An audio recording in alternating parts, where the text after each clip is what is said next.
Hey everyone, it's Norm here from Tested alongside Josh from Tested. Josh, welcome. I'm so glad you're available to chat with me Of course. about some cameras and, well, tabletop. Yeah. I mean, one of the cool things about working with you is you have a knack for finding interesting stuff. So yeah, I'm curious to see what this is about. Yeah, I've had my eye on this kit for a while now. So one of my personal passions is miniatures, miniature photography. Yeah. Photos and videos of things at 1/6 scale or even something like that. This is a 1/10 scale. But what is the gear that I can get for my kit that can make that look extra interesting, cinematic, and whether it's lights or lenses? Yeah. And when we did the Starfield video series back in 2023, yeah, I know. Joey was able to get for us these probe lenses that were getting really popular. They were from a company called Laowa, and they mounted onto full frame cameras. Right. So I think for that one, we're using Atom's Canon R5. Yeah, that sounds right. And they, of course, with a bunch of different adapters, but I want to just work with that. And for some of our beauty shots, we're able to, for like the cockpit model, push a lens through the cockpit. Yeah. Or kind of graze the surface of the ship, or from an interesting angle. Yeah, which is one of the benefits of a probe lens is that like with a camera, you're kind of limited to this size or whatever, a larger size even. But with the probe lens, you can put yourself right here. And this is where, you can feel like you're in that little space or in the cockpit and get those, the sense of scale. And one of the things I think that helps that sense of scale is the field of view, right? The focal length of that lens. Because while probe lens might look very long and there are a lot of optical elements inside, it's not like a telephoto zoom or even like a macro lens where... Right, it's not necessarily a macro lens. Right. It's, if we shot this shot with this lens, it would probably look about the same. Yeah, yeah. The Laowa lens, I believe, was like a 24 millimeter equivalent. Okay. So if you have a 24 millimeter, like kind of like your iPhone, standard iPhone wide angle lens, it would look like that.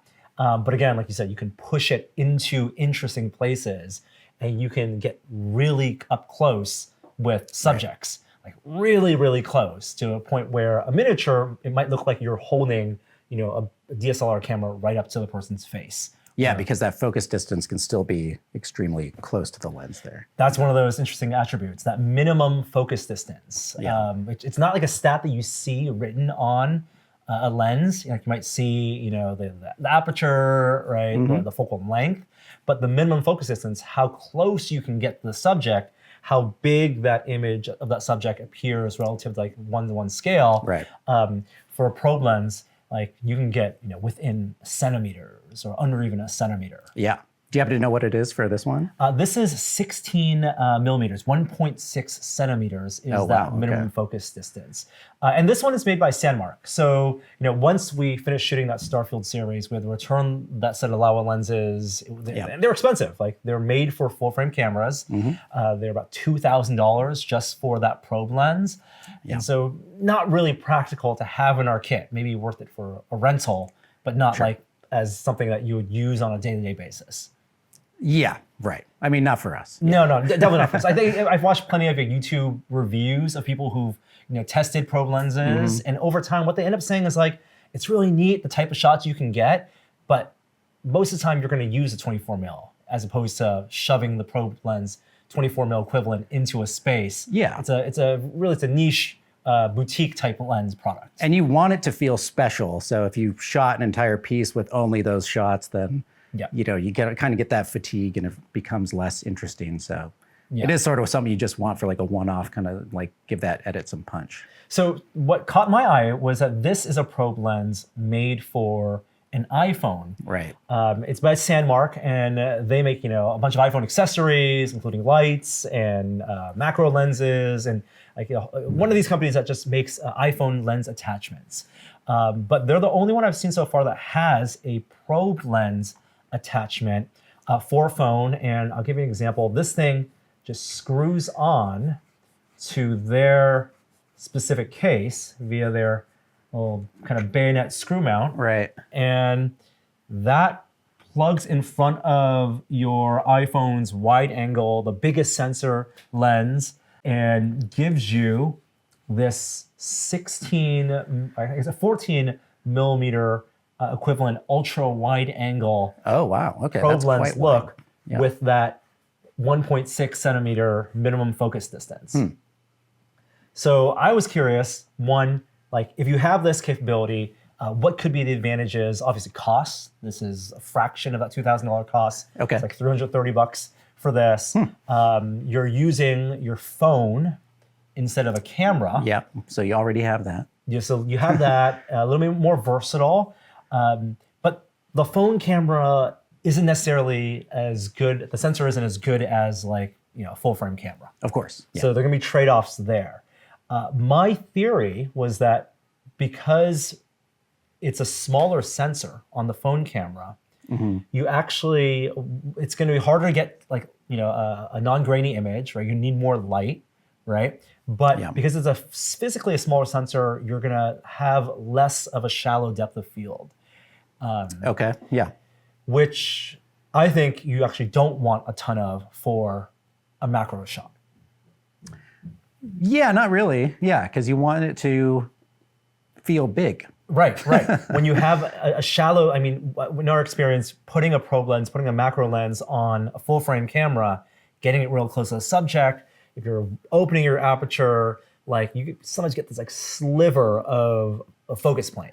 Right. And everything behind it and everything in front of it is out of focus. Yeah. And when you're shooting video, that's maybe not as appealing as something that's a little flatter. And especially if you're shooting miniatures and they've put in so much work into faking that sense of scale and all those things, you can kill it right away with the camera if you're not shooting it correctly. And all those little touches that they put into the model and everything can just, kind of be all for naught, really. Yep. Yeah. That's why some people, when they take their beauty shots of their miniatures, just go flat.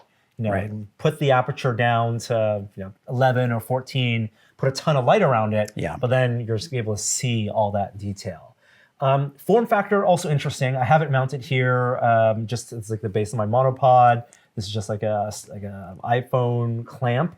So it's not super stable, right? Yeah. It's like a little bit of a nudge, right? And it's bouncing already. But it's gonna be lighter than a full frame camera plus a larger probe lens. And how is it? That still, okay, so that feels better than I would expect. Like the screw in, that feels good. So really we're losing it in this piece here. And also the weight distribution. Yeah. Right? Like any bit of tapping here, right? Center of gravity is not where, like you want the center of gravity, I guess, where you have the phone mounted. It's nowhere near there. Yeah. The center of gravity is a little more like right here. Yeah. And that's a problem we had with the Laowas anyway on the R5 is like when we were shooting those tracking shots across the ship, I was really wishing we had some rails coming out that were stabilizing the end of this. But that's right. Then of course you can't even get, if you put the rails on there, then how close can you get? So, it's a trade-off. But. And you're using their case. So Sandmarc makes a case for the iPhone 16 Pro here that has that bayonet screw-in. It works with their other lenses. But interestingly, that case doesn't have any other mounting points. Like there's no quarter 20. There's no places to put accessories for like some type of handle. Yeah. We're seeing people use iPhones more in a production capacity. Yeah. Even for full-length films, you can shoot the Apple ProRes, shoot in log, of course, and so you can see people rigging out iPhones, and there's not a lot of rigging opportunity here.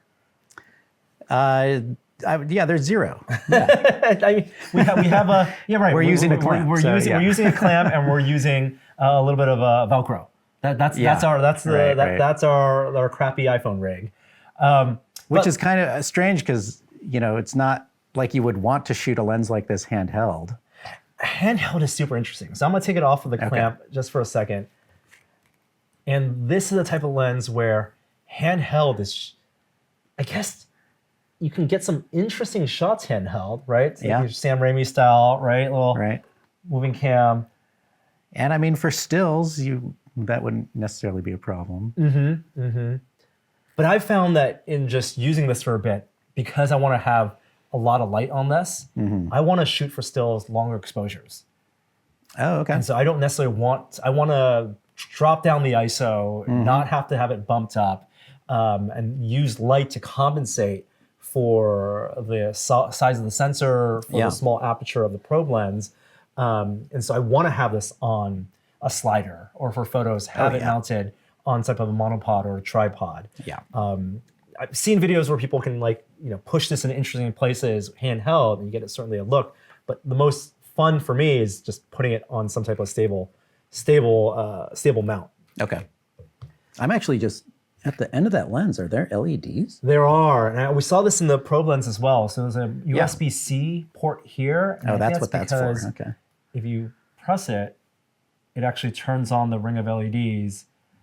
You may not have it charged, so that you can illuminate a tight space that you put this into. I find that really unappealing.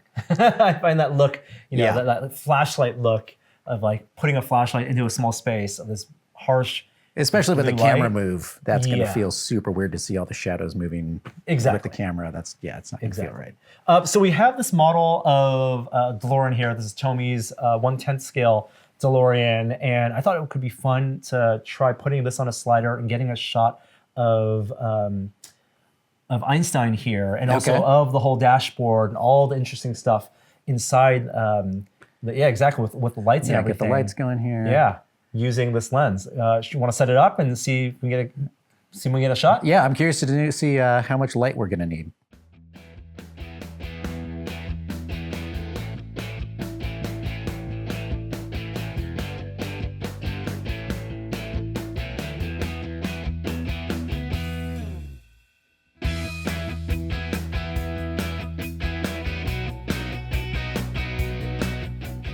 All right, recording and starting.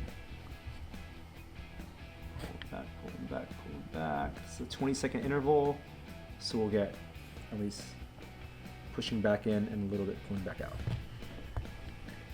All right, speeding, slider, light, action.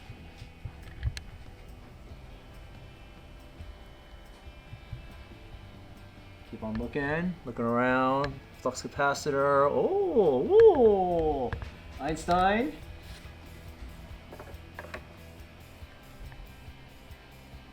Oh, that was pretty good.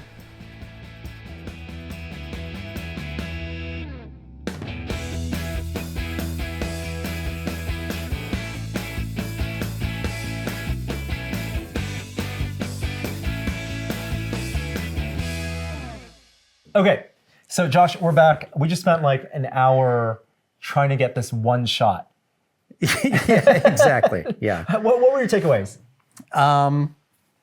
I was actually pretty impressed with this. I think it looks really cool, and it does feel wide. Yeah. For like this tiny amount of space, this little area in here. There's actually barrel distortion. As you move in closer, it's like the dog is kind of like getting pushed away, and I don't know. I thought, all those things were pretty interesting. I guess I didn't expect it. I kind of was expecting more of like a macro feel for some reason, and it was that extra wide angle aspect of it. I mean, once you got really up close, that 1.5 centimeters to the figure there, we could see the flux capacitor on the right side. You can see the dashboard with the numbers illuminated on the left side, and that was I thought it was a pretty neat shot, either pushing in or pulling that back out. Right. Something that also we noticed was light. Like this is a model.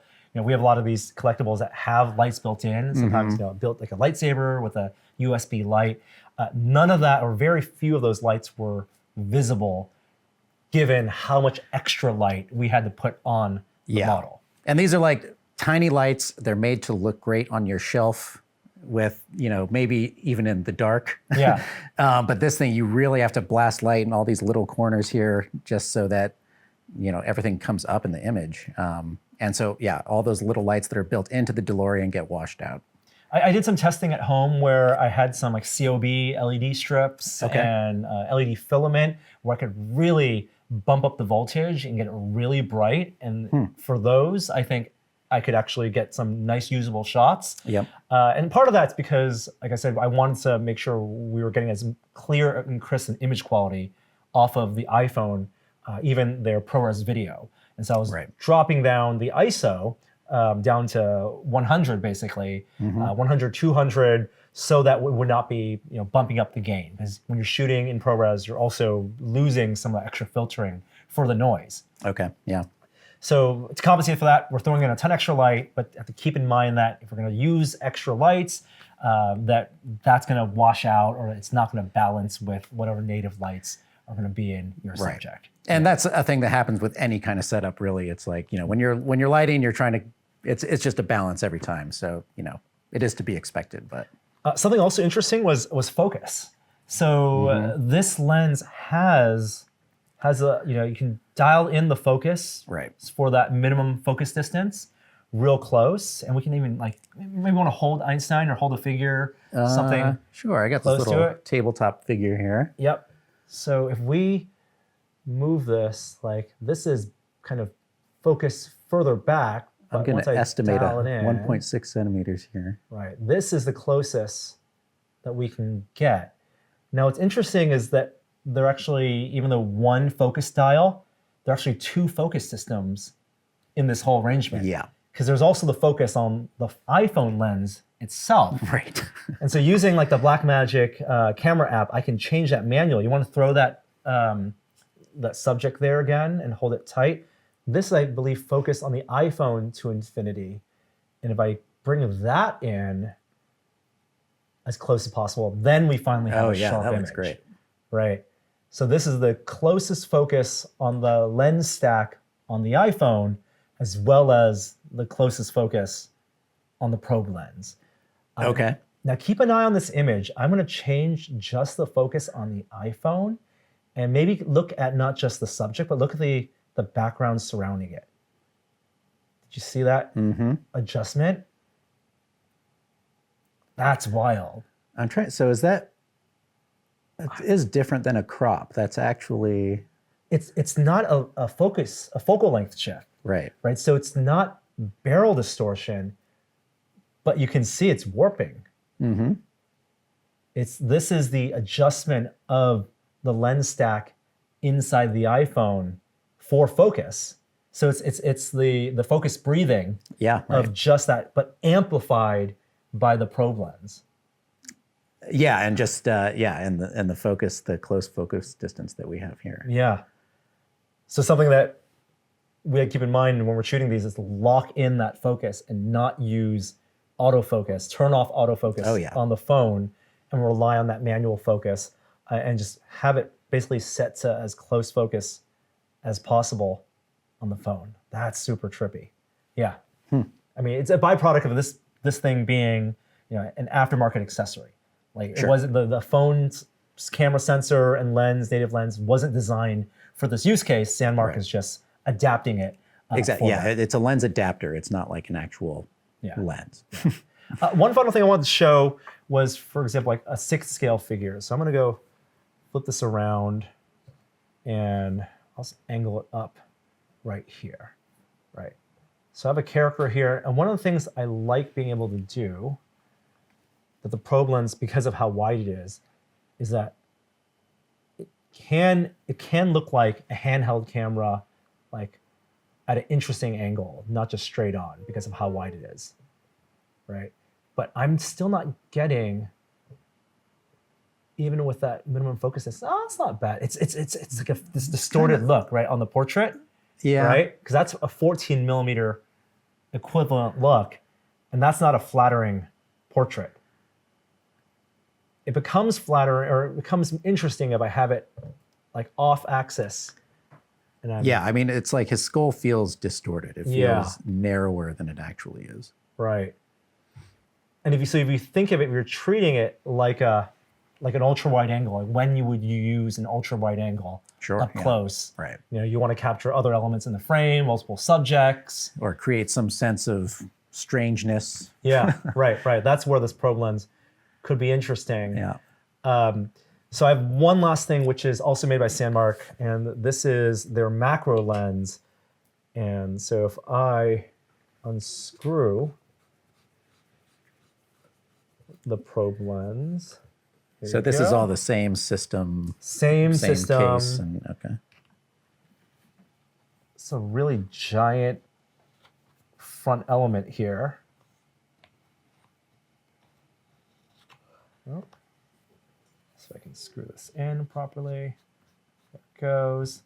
This is going to take, first of all, a ton more light. Wow, you can just see Oh wow. the probe lens just, it's blown out now because Yeah. the probe lens was stopping all the way down. The website actually doesn't tell us what the aperture is. Right. The yeah. Laowa one, I want to say was like a f14. Yeah, that sounds about right. But this one, it's comparable. It's like it's taking in much less light here. So I'm gonna see what I can adjust, and I'm going to change my ISO. I was at 1600 ISO. Let me just move it down to, let's say 100 ISO. All right. Yeah, even then, we still gotta wow. do some adjusting. And here, maybe I'll just go handheld. All right. So Also, this here's- guy's not even in, he's not properly lit right now. No, but There's like not real light for him. So I think this looks pretty good. yeah. Like there's a lot of light on him, but like in terms of sharpness, I mean, that kind of feels like a movie close up where you have that far eye that's fallen off. yeah. Oh my God, this is 100 ISO. I'm gonna bump it down to, here's a 54 ISO, which I'm not sure if it's a real ISO or not. But look at that. This is a fixed focus lens, so I can't adjust. I'm manually moving it up and close. Oh, interesting. I can see like the under his eye, the painted eyelashes right there. And that's great. I think matching the right lens for the right scale of subject Yeah. is a fun thing to experiment with. And this combination of using like this 100mm macro with 1/6 scale, I've been really enjoying. Yeah, I mean that's a lens that's really doing a service to the figure. Yeah. I mean you see like the wetness of the eye and everything, and like that's the kind of detail that you want to be able to see up close. And because it's fixed focus, I'm glad that the minimum focus distance isn't, or the focus distance isn't too small. Right? It looks like it's about like 2 inches here, which for this framing I can capture, I can capture the full head. So you actually there's nothing to turn to. Nothing to turn. It's really just the distance of your subject from the lens. Huh. Yeah, Zack Snyder style. Yeah. Right? I'm bobbing in and out, Army of the Dead. If it had a smaller focus distance, right, then I would be forced to get closer. I wouldn't be able to capture Sure, something, yeah. or I would have to use subjects that were 1/12 scale Yeah. or something. So I like matching 1/6 scale to this 100mm macro. Really enjoying that. I think this is interesting, but I'm maybe less excited about it having used it now in terms of the types of shots I can get. Just the sheer amount of work it takes Right. to get something usable and to make it look interesting. Well, one thing we were doing with our dolly ins is I really wanted to be able to pull focus. Yeah. And have like, when the camera's back here, I want it to be in focus and then also in focus once we push through, and we couldn't really do that just because it's so sensitive and there's so much wobble on the image. So it's like you can't touch it at all. Even the cable hitting the table. Yeah, the cable just, Right, yeah. was bobbing, and that's a testament that, again, this clamp here, Yeah. not being the firmest clamp. Like if this case had better ways to lock it into a Yeah, I 1/4-20 think mount. some kind of threaded thing would be, Yeah. just really solid. Would be nice. But I know you're thinking of making some tabletop miniature videos. Yeah. So we could put this in our toolkit, and I can help you shoot some of that. Yeah, that sounds great. Yeah, I would love to put the viewer on the board, Yeah. as it were. Yeah. Absolutely. And I'll share some of the photos and video that I've been able to take with the probe lens, with the macro lens at the end of this video. But yeah, thanks, Josh. Thanks for chatting with me and Yeah, of trying course. this shot out. Yeah, it was fun to play with. Yeah. And thanks, you guys, for watching. If you have questions about this lens and the other kit that we use here at the studio, things you'd like to see us try out, please post them in the comments. But thanks for watching, and we'll see you next time. See ya.